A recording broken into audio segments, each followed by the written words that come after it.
Now हम एक और क्रॉस बनाएंगे जहां पे नॉर्मल फीमेल को हम क्रॉस करवाएंगे हीमोफिलिक मेल से। तो हीमोफिलिक मेल कौन सा होगा? जिस मेल के पास एकमात्र जो एक्स क्रोमोसोम है उसके ऊपर हीमोफिलिया वाली जो जीन है वो प्रेजेंट है, यानी कि जो नॉर्मल जीन एच नहीं है बल्कि एबनॉर्मल जीन है। जो एबनॉर्मल जीन क्या है? Small H. हमारी फीमेल जो है वो नॉर्मल है, एक्स एक्स। यहां से ये वाले आ गए हमारे गैमीट्स, किसके आगे? हमारे मेल के, ठीक है ना। ये वाले गैमीट्स किसके आगे? फीमेल के गैमीट्स आ गए, ठीक है। अब हम इनका कॉम्बिनेशन बनाएंगे। जब फर्टिलाइजेशन होती है तो दैट इज बाय चांस कि अगर एक हमारा एबनॉर्मल जो हमारा स्पर्म है वो कंबाइन करता है नॉर्मल ओवम के साथ। ओवम सारे के सारे नॉर्मल है, फीमेल के ओवम जो है वो सारे के सारे नॉर्मल है, क्योंकि मदर जो है वो क्या है? नॉर्मल है। जो फादर है वो हीमोफिलिक है, उसका एक्स क्रोमोसोम डिफेक्टेड है, ठीक है। तो यहां पर लड़की हमारी जो पैदा होती है वो कैसी है? कैरियर है, यानी कि वो लड़की खुद तो नॉर्मल है लेकिन she has the tendency to pass this disease to her next generation. अब यहां पर हमारा बॉय नॉर्मल है क्योंकि मदर से उसको नॉर्मल एक्स मिला है और पापा के पास तो पहले से ही वाई नॉर्मल है। उसके बाद आता है हमारे पास एक्स एक्स एच अगेन, हमारी गर्ल जो है वो कैरियर आ गई। अब यहां पे हमारा बॉय जो है वो नॉर्मल है। नाउ लुक, फिर से क्या आ गई? Criss cross generation. Criss cross inheritance क्यों आई? हीमोफिलिक फादर के बेटे क्या है? नॉर्मल। एक हीमोफिलिक फादर के लड़के नॉर्मल पैदा होते हैं लेकिन उसकी डॉटर्स जो है वो क्या है? कैरियर है। यानी कि मेल की डिजीज किसको पास होगी? फीमेल की।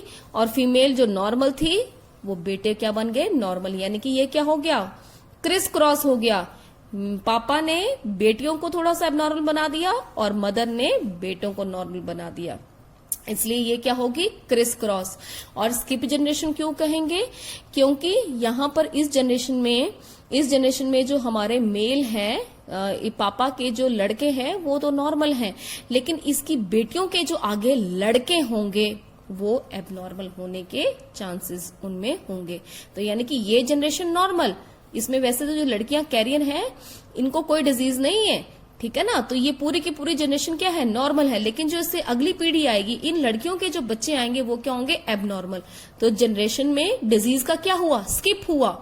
इस जनरेशन से ये वाले जनरेशन में डिजीज नहीं है, स्किप कर गई, लेकिन अगली जनरेशन में ये डिजीज जो है वो आ जाएगी। So that you have the F1 ratio 2:2। 2 हमारी कैरियर लड़कियां और 2 हमारे नॉर्मल बॉयज।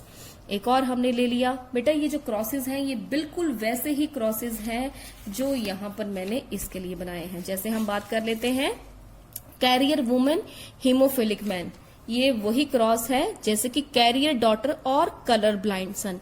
यहाँ पे क्या रिजल्ट आया था? एक कैरियर बेटी, एक नॉर्मल सन, एक कलर ब्लाइंड डॉटर, एक कलर ब्लाइंड सन।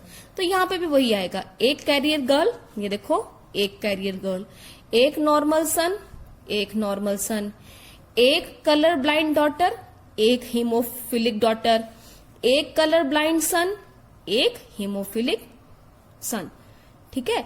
तो ये सारे स्किप जनरेशन के जो क्रॉसेस हैं वो ऐसे ही बनेंगे। यहां पर मैंने सिंपल आपको ऐसे बता दिया है, आप ऐसे भी बना सकते हैं बट पुनेट स्क्वायर में ज्यादा हमें क्लैरिटी जो है वो नजर आती है।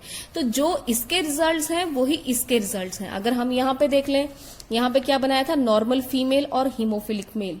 तो यहां पर भी हम ले लेते हैं नॉर्मल फीमेल, ये देखो नॉर्मल वुमेन और कलर ब्लाइंड मैन। तो इनके बच्चे कैसे होंगे?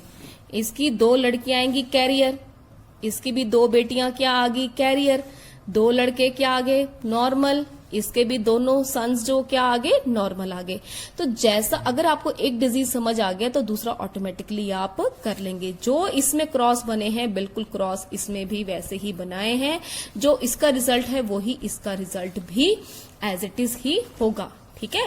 बस ये ध्यान रखना कि आपने गड़बड़ नहीं करनी है। हमने इसको H रिप्रेजेंट किया है हीमोफिलिया के लिए और कलर ब्लाइंडनेस के लिए क्या लिया है? C लिया है। तो these are the example of the recessive sex linked disease, ठीक है। ऐसे ही हमारे पास डोमिनेंट सेक्स लिंक्ड डिजीज भी होते हैं जो मैं आपको नेक्स्ट वीडियो में बताती हूँ।